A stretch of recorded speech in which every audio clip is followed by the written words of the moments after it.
ഉപേക്ഷിച്ച് ഒന്നിനും കൊള്ളാതെ ചലനമറ്റ് കിടക്കുന്ന നമ്മുടെ ഈ ഡെഡ് ബോഡിയും എടുത്ത് ആളുകൾ മഖബറയിലേക്ക് നീങ്ങുന്ന രംഗം അതെന്തുമാത്രം ചിന്തോദ്ദീപകമാണെന്ന് ചിന്തിക്കണം. അലായുഹന്നാസീലയോന്ന് റഹീലി, ഇവിടെ എന്നേക്കുമായുള്ള യാത്ര പോകണമെന്ന കാര്യം മറന്നുപോയ മനുഷ്യ, അറാഖാനിൽ മൗത്തിൽ മുഫർരിഖിലാഹിയ, സകല ബന്ധങ്ങളെയും തകർത്ത് കളയുന്ന നിന്റെ സാമ്പത്തികമായ അസ്തിത്വത്തിന്റെ പേരിൽ ഒരു പക്ഷേ നിന്റെ കൂടെ ഇപ്പൊ കുറെ ചിങ്കിടികൾ ഉണ്ടാകും. അവരെ മുഴുവനും നില്ലെന്ന് ഏർപ്പെടുത്തുന്ന ആ മരണമെന്ന യാഥാർത്ഥ്യത്തെക്കുറിച്ച് അല്പം പോലും ശ്രദ്ധയില്ലാതെ ജീവിക്കുന്നവനാണ് നീ എന്ന് എനിക്ക് മനസ്സിലാകുന്നു. അതുകൊണ്ട് തന്നെ നീ ചിന്തിക്കണം, ഈ ലോകത്ത് ജീവിക്കുന്ന സമയത്ത് ആ ബഹുമാനമുള്ള ഈമാനുള്ള പെൺകുട്ടി ആ ചെറുപ്പക്കാരന്റെ മുഖത്ത് നോക്കി പറയുന്ന വാചകമാണ്, ഓ നീ എന്തേ മനസ്സിലാക്കിയത്, ഈ ഭൂമിയിൽ എത്രയോ ആളുകൾ ജീവിച്ചു പോയില്ലേ, നിന്റെ മുൻഗാമികൾ ഇവിടെ കഴിഞ്ഞു പോയില്ലേ, അവരൊക്കെ ഈ ഭൂമിയിൽ ജീവിക്കുന്ന സമയത്ത് നാട്ടിൽ എണ്ണപ്പെട്ട പണക്കാരായിരുന്നില്ലേ, നാട്ടിലെ പൊതുകാര്യ പ്രസക്തന്മാരായിരുന്നില്ലേ, ആ ആളുകൾ എഴുന്നേറ്റ് വരുന്ന സമയത്ത് ഇരിപ്പുറക്കാതെ കടത്തിണ്ടകളിൽ നിന്ന് ആളുകൾ ചാടി എഴുന്നേറ്റവരെ ആദരിച്ചില്ലേ, അങ്ങനെ ആ കൊട്ടാരങ്ങളൊക്കെ ആൾപ്പാർപ്പില്ലാതെ കാലിയായി പോയില്ലടോ. അവരുടെ പുറകെ നീയും നിന്നല്ലെങ്കിൽ നാളെ ഇതാ വഹീദൻ ഫരീദൻ ഫിൽമഖാബിരി സാവിയ, അവരൊക്കെ പോയി കിടക്കുന്ന ആ കബറാകുന്ന കല്ലറക്കുള്ളിൽ തന്നെ നിന്നെയും കൊണ്ടുപോയി അടക്കപ്പെടില്ലേ. അതിനിടയ്ക്ക് ഭൂമിയിലുള്ള നിന്റെ ഈ പണത്തിന്റെ ഹുങ്കുമായി നീ കളിക്കുന്ന കളികളൊക്കെയും എന്നേക്കുമുള്ള നാശത്തിന്റെ നാമി കുളിക്കുകയാണെന്ന സത്യം അതെന്തേ സഹോദരാ നീ അറിയാതെ പോയതെന്ന് മനസ്സിന്റെ ഉള്ളിൽ തട്ടിയ ആ പെൺകുട്ടി അങ്ങ് പറഞ്ഞപ്പോൾ അതുവരെ തെറ്റിനെ കുറിച്ച് മാത്രം ചിന്തിച്ചിട്ടുള്ള ആ മനുഷ്യൻ, ആ ചെറുപ്പക്കാരൻ, അതുവരെയും നന്മകളെ കുറിച്ചൊന്നും ആലോചിക്കാത്ത മനുഷ്യൻ, പഠിച്ചവനെ ഈ ഭൂമി ലോകത്ത് ഇങ്ങനെയും ഉടപ്പെട്ട കുഞ്ഞുങ്ങളുടെ വിശപ്പകറ്റാനുള്ള പ്രവർത്തനത്തിന് വേണ്ടി ആളുകളുടെ മുന്നിൽ വിശപ്പായിട്ട് നിൽക്കുന്ന ആൾക്കാരിലേക്ക് ഇവരെല്ലാരും കൂടെ ചെന്ന എന്തേക്കും അവസ്ഥ. ജാബിർ എന്ന് വരക്കാൻ തുടങ്ങി. അള്ളാന്റെ റസൂല് സല്ലല്ലാഹു അലൈഹി വസല്ലം തങ്ങൾ ജാബിർ റളിയല്ലാഹുവിന്റെ മനസ്സ് വായിച്ചുകൊണ്ട് പറഞ്ഞു, വിഷമിക്കണ്ട, അത് ഞാൻ കൈകാര്യം ചെയ്തോളാം. ജാബിർ റളിയല്ലാഹുവിന്റെ വീട്ടിലേക്ക് സഹാബികളെ മുഴുവനും കൂട്ടിപ്പോയി. എല്ലാവരെയും കൂട്ടിപ്പോയിട്ട് അള്ളാന്റെ റസൂൽ സല്ലല്ലാഹു അലൈഹി വസല്ലം തങ്ങള് അവിടുന്ന് ആ റൊട്ടിയുടെ പാത്രത്തിലും അതേപോലെ കറിയുടെ പാത്രത്തിലും ബറക്കത്തിനു വേണ്ടി ഒന്ന് മന്ത്രിക്കുന്നു. അത് കഴിഞ്ഞതിനു ശേഷം 7 അശറ റസൂലുള്ള പറയുന്നു, 10 വീതം ആളുകൾക്ക് ഭക്ഷണം കഴിക്കാൻ അനുവാദം കൊടുക്കാൻ. അങ്ങനെ ഇരിക്കാനുള്ള സൗകര്യം ജാബിർ റളിയല്ലാഹുവിന്റെ വീട്ടിലുള്ളൂ. 10 വീതം ആളുകൾക്ക് ഭക്ഷണം കൊടുക്കാൻ അനുവാദം കൊടുത്തു. തീന്മേശയുടെ അരികിൽ 10 വീതം ആളുകളിരുന്ന് ഭക്ഷണം കഴിച്ചും പിന്നെ കബറും വരും. എല്ലാവരും സ്വീകരിക്കുകയും പോസിറ്റീവായി തന്നെ പ്രതികരിക്കുകയും ചെയ്യണം. നാളെ വരുമ്പോ കൊണ്ടുവന്നാൽ മതി, അല്ലെങ്കിൽ നേരത്തെ നാളെ സംഘാടകരെ അറിയിക്കുന്നതിനും കുഴപ്പമില്ല. നേർമാർഗത്തിൽ ജീവിക്കണം, അള്ളാഹുവാണ് റബ്ബെന്ന് പറഞ്ഞത് അംഗീകരിക്കണം. ഈ റൂട്ട് സ്വീകരിക്കുന്ന പൂർവീകരെ അനുധാവനം ചെയ്യുന്ന പാരമ്പര്യം അംഗീകരിച്ച് ജീവിക്കുന്ന അഹ്ലുസുന്നത്തി വൽ ജമാഅത്തിന്റെ റൂട്ടിൽ തന്നെ നമ്മൾ നിലകൊള്ളണം എന്ന യാഥാർത്ഥ്യം നമ്മളെല്ലാവരും മനസ്സിലാക്കുക.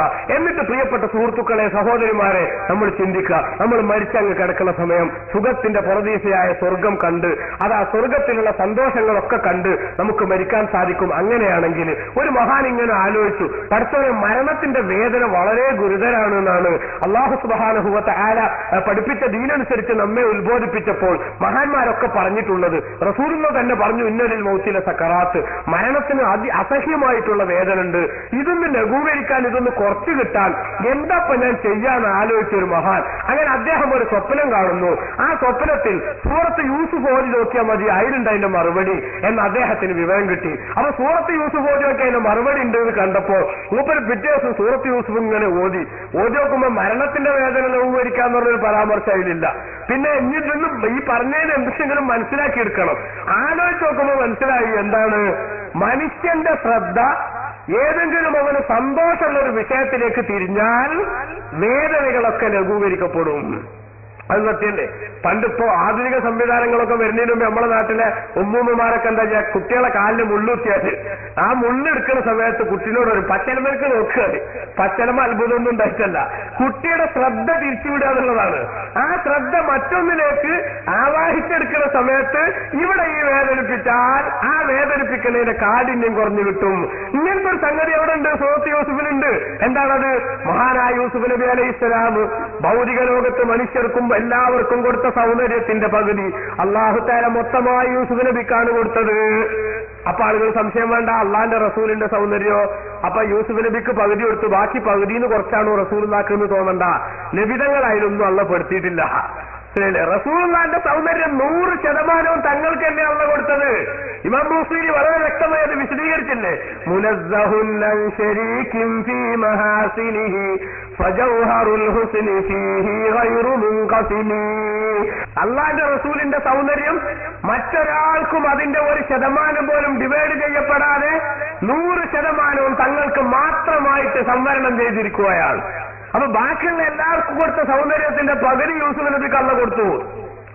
ആ പകുതി സൗന്ദര്യമുള്ള യൂസുഫ് നബി അലൈഹി സ്വലാം തന്റെ വീട്ടിൽ വന്ന് കയറിയപ്പോ അസീസ് രാജിന്റെ ഭാര്യ സുലൈഖ ബീവിക്ക് വിഷമുണ്ടായി. അവരുടെ മനസ്സ് യൂസുഫ് നബിയുടെ സൗന്ദര്യത്തിൽ ആകർഷയായി.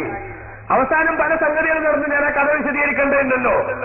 അത് നാട്ടിന് പാട്ടായി. പെണ്ണുങ്ങളൊക്കെ എന്താ ഓൾ ഇങ്ങനെയെന്ന് പറയാൻ തുടങ്ങി. ഇങ്ങനെയാണോ നാട്ടിനെ പറ്റി പറയാനില്ലെങ്കിൽ നല്ല രസേക്കും. അവനവന്റെ ജീവിതം പറയുമ്പോഴാ പ്രശ്നം ഉണ്ടാവുള്ളൂ. എത്താ ഓൾ ഇങ്ങനെയെന്ന് പറയാൻ തുടങ്ങി. എല്ലാവരും പറയാൻ തുടങ്ങിയപ്പോ സുലൈഖ അറിഞ്ഞപ്പോ എന്ത് ചെയ്തു? അവർക്ക് വേണ്ടി ഒരു പ്രത്യേക സദ്യ ഒരുക്കി. ആ മിസ്രിലുള്ള പെണ്ണുങ്ങൾക്ക് വേണ്ടി സദ്യ ഒരുക്കി. ആ സദ്യയിൽ ഭക്ഷണമൊക്കെ കഴിച്ച് മൂക്കുമുട്ടെ നല്ല രാജകീയമായ ഭക്ഷണം കഴിച്ചിരിക്കുമ്പോ ചെത്തി തിന്നാൻ ഒരു പഴവും ചെത്താൻ ഒരു കത്തിയും അവരുടെയൊക്കെ കയ്യിൽ കൊടുത്തു. അത് കൊടുത്ത് കഴിഞ്ഞതിന് ശേഷം യൂസുഫ് നബി അലൈഹി സ്വലാമിനോട് പറഞ്ഞു, ഖുർജ് അലൈഹിന്ന, അതിന്റെ ഇടയിൽ കൂടെ പോയിക്കോളാൻ. ആ പെണ്ണുങ്ങളെ ഇരിക്കുന്നതിന്റെ ഇടയിൽ കൂടെ പോയിക്കോളാൻ പറഞ്ഞു. യൂസുഫ് നബി അലൈഹിസ്സലാമാകുന്ന സൗന്ദര്യത്തിന്റെ ഏറ്റവും പ്രധാനപ്പെട്ട ഭാഗം ആ സ്ത്രീകളുടെ ഇടയിലൂടെ വെറുതെ അങ്ങ് പുറത്തേക്ക് പോയപ്പോൾ എല്ലാ സ്ത്രീകളും പഴം ചെത്താൻ കത്തിയെടുത്ത് പഴം ചെത്തിക്കൊണ്ടിരിക്കുകയാണ്. യൂസുഫ് നബിന്റെ മുഖം കണ്ട സമയത്ത് എല്ലാവരും പഴം ഇങ്ങനെ ചെത്തുന്നുണ്ട്. പക്ഷേ യൂസുഫ് നബിന്റെ മുഖത്തേക്ക് നോക്കിയിട്ട് അവർ പറയാൻ തുടങ്ങി, മാഹാദാ ബശറാ ഇൻ ഹാദാ ഇല്ലാ മലക്കും കരീം. ഇതൊരിക്കലും ഒരു മനുഷ്യനാണെന്ന് സമ്മതിക്കാൻ കഴിയില്ല. വാനലോകത്തിറങ്ങി വന്നൊരു മാലാഖയുടെ സൗന്ദര്യമാണല്ലോ ഞങ്ങൾ കാണുന്നത്. യൂസുഫ് നബിയുടെ സൗന്ദര്യത്തിൽ അവരെല്ലാവരും ആകൃഷ്ടരായി. അവരിങ്ങനെ ചെത്തിയിട്ട് പഴം തീർന്നാ പിന്നെ ചെത്തല് കയ്യാണ്. വിരലിങ്ങനെ ചെത്തുന്നുണ്ട്, മുറിഞ്ഞിട്ടുണ്ട്, രക്തം വരുന്നുണ്ട്. പക്ഷേ രക്തത്തിന്റെ നീറ്റൽ ഒരൊറ്റ പെണ്ണും അറിയുന്നില്ല. കാരണം യൂസുഫ് നബി അലൈഹി ഇസ്ലാമിന്റെ സൗന്ദര്യത്തിൽ അവരെല്ലാവരും ശ്രദ്ധ കേന്ദ്രീകരിച്ചിരിക്കുന്നു. കുറേയാണ്ട് കഴിഞ്ഞപ്പോ ചെത്തലൊക്കെ കുറേയായപ്പോ സുലൈഖബിയോ എന്താ പോയി കാണുന്നത്? അപ്പോഴാണ് എല്ലാവരും മടിക്ക് വെക്കുന്നത്. കുറച്ച് ചോര, എല്ലാവരും തുണിയിലും ചോര. അപ്പൊ എല്ലാവർക്കും വേദന അനുഭവപ്പെടാൻ തുടങ്ങി. എന്താ? അതുവരെ അവരുടെ ശ്രദ്ധ യൂസുഫ് നബിയിലായിരുന്നു. എന്നതുപോലെ മരിക്കുന്ന സമയത്ത് മരണത്തിന്റെ വേദന ലഘൂകരിക്കാൻ പ്രിയപ്പെട്ട സഹോദരന്മാരെ, സ്വർഗത്തിന്റെ സന്തോഷകരമായ രംഗങ്ങൾ നമ്മുടെ കണ്ണിൽ കണ്ടുകൊണ്ട് നമുക്ക് സന്തോഷമുള്ള സാഹചര്യം ഉണ്ടാകണം. ഹൂറുല്യങ്ങളെ കണ്ടുകൊണ്ട്, സ്വർഗലോകത്ത് സൗന്ദര്യങ്ങൾ കണ്ടുകൊണ്ട് സന്തോഷത്തോടെ മരിക്കാനായാൽ മരണത്തിന്റെ വേദന ലഘൂകരിക്കാൻ സാധിക്കും. അങ്ങനെ പൂർണ്ണ ഈമാനോടുകൂടെയുള്ളൊരു മരണം, അതാണ് നമ്മളെല്ലാവരും ആഗ്രഹിക്കേണ്ടത്. അതിനാണ് നമ്മളെല്ലാവരും ഈ ലോകത്ത് പ്രയത്നിക്കേണ്ടത്. നമ്മുടെ ജീവിതത്തിൽ അതിന് സഹായകമാകുന്ന കാഴ്ചപ്പാടുകൾ, ക്രമീകരണങ്ങൾ നമ്മൾ ഉണ്ടാക്കിക്കൊണ്ടിരിക്കണം. നിങ്ങൾ കണ്ടില്ലേ, ബഹുമാനപ്പെട്ട റസൂലുള്ളാഹി സ്വല്ലല്ലാഹു അലൈഹി വസല്ലമ തങ്ങൾ ഈ ഉമ്മത്തിനെ വളരെ ഗൗരവത്തോടുകൂടെ പഠിപ്പിച്ചിട്ടുണ്ട്.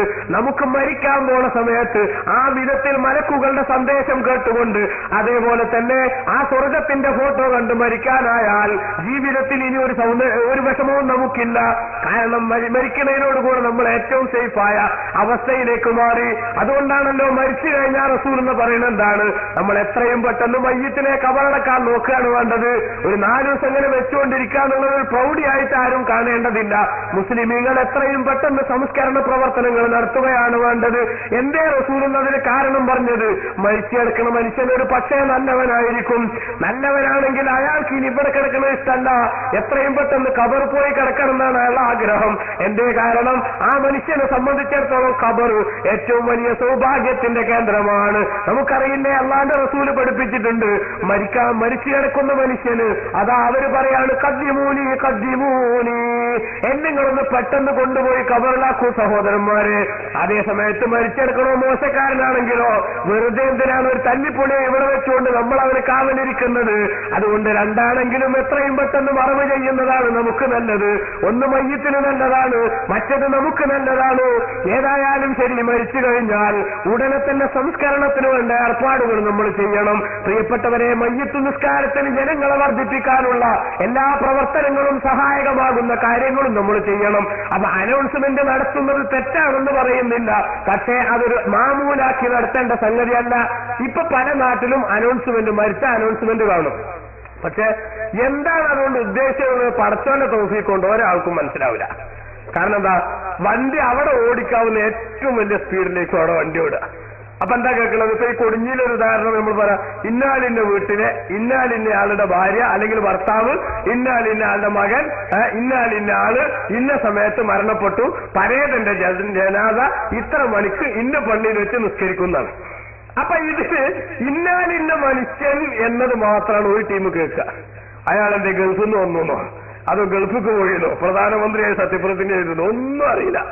വേറൊരു നാട്ടിലേക്കാണ് പരേതന്റെ ജനാസ എന്ന് മാത്രമാണ്. പടച്ചോനെ ആരേപ്പം മരിച്ച് നോക്കുമ്പോഴേക്ക് വണ്ടി എത്തേണ്ടവർക്ക് തിരിച്ചു അല്ലേ. അപ്പൊ ഈ നിരക്കൊരു അനൗൺസ്മെന്റിന്റെ മാമൂലുണ്ട്, ഒരു കാര്യമില്ല. അനൗൺസ്മെന്റ് തെറ്റാണ് നമ്മൾ പറയണില്ല. എന്തുകൊണ്ട് വെച്ചാൽ മയ്യിത്ത് നിസ്കാരത്തിന് ആളെ കൂട്ടുക എന്ന, ആളുകൾ വർദ്ധിക്കുക എന്ന ഒരു നല്ല ഉദ്ദേശത്തോടു കൂടെ അറിയിക്കുക എന്ന പണിയാണെങ്കിൽ അപ്പണിക്കൊരു തെറ്റും ഇസ്ലാമിലില്ല. കാരണം മയ്യിത്ത് നിസ്കാരത്തിന് ആള് കൂടിയ മെച്ചുണ്ട്, അള്ളാന്റെ റസൂല് പഠിപ്പിച്ചിട്ടുണ്ട്. ഒരു ഹദീസിൽ കാണാം, 3 സഫ് ആളുകൾ ഒരു മയ്യിത്തിന് നിസ്കരിച്ചാൽ ആ ആളുകളുടെ ശുപാർശ സ്വീകരിക്കും. മയ്യിത്ത് നിസ്കാരം എന്ന് പറഞ്ഞാൽ നമ്മളെ റെക്കമെന്റ് ആ മരിച്ചവർക്ക് വേണ്ടി, അല്ലാഹുമ്മ ഗ്ഫിർ ലഹു വർഹംഹു, പടച്ചോനെ ഈ മരിച്ച കിടക്കുന്നവർക്ക് പുറത്തു കൊടുക്കണേ, അനുഗ്രഹിക്കണേ എന്നുള്ള നമ്മളെ റെക്കമെന്റാണ്. മുഅ്മിനീകളെ റെക്കമെന്റ് അള്ളാഹു തആല സ്വീകരിക്കും. റെക്കമെന്റ് ഒന്നും വേണ്ട, ഡയറക്റ്റ് പോയാൽ മതിയാണത്. അത് തലതിരിഞ്ഞ വാദാണ്. റെക്കമെന്റിനൊക്കെ ഇസ്ലാമിന് വലിയ സ്ഥാനമുണ്ട്.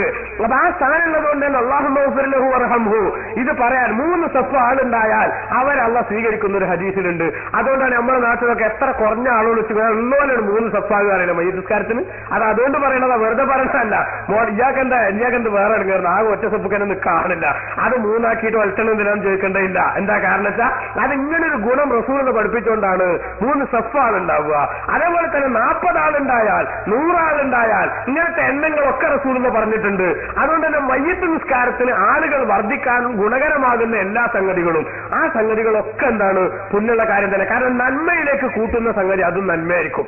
അങ്ങനെയാണ് നമ്മൾ വിശ്വസിക്കേണ്ടത്. മുസ്ലിമീങ്ങൾ അങ്ങനെ പറയേണ്ടത്. ഒരു നോർമൽ കണ്ടീഷനിലുള്ള ഒരാൾക്ക് അങ്ങനെ പറയാൻ പറ്റൂ. അത് നമ്മുടെ നാട്ടിൽ ചില ആളുകളുണ്ട്, ഖബർ സിയാറത്തൊക്കെ സുന്നത്താണ്, പക്ഷെ അതിനു വേണ്ടി വണ്ടി കയറേണ്ട വിധേയത്താണ് അല്ലേ. ഖബർ സിയാറത്ത് സുന്നത്താണ്, പക്ഷെ അതിനു വേണ്ടി വാഹനം കയറേണ്ട വിധേയത്താണ്. പിന്നെ എങ്ങനെ ഖബർ സിയാറത്ത് ചെയ്യുക?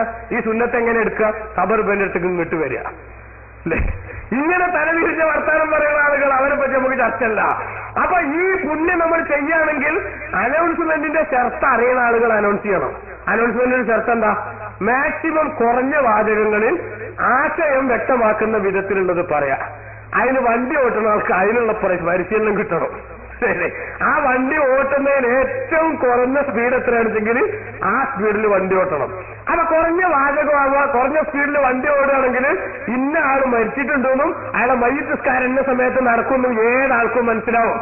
ആ വിധത്തിൽ അല്ലെങ്കിൽ ഞാൻ ഇന്നലെ കണ്ട് മഞ്ചേരി ഞാനൊരു അനൗൺസ്മെന്റ് വിട്ടു. ഇങ്ങനത്തെ വെറുതെ പ്രശ്നമല്ല, ഇങ്ങനത്തെ ഒരു അനൗൺസ്മെന്റ് വിട്ടു. ഞാൻ ഈ വണ്ടി അങ്ങോട്ട് പോകുമ്പോൾ പരേതന്റെ ജനാസാണ് ഞാൻ കേട്ടെ. വണ്ടി തിരിച്ചിങ്ങോട്ട് വരുമ്പോ പള്ളിയിൽ ഇന്ന സമയത്ത് നിസ്കാരം നടക്കുന്നോ കേട്ടെ.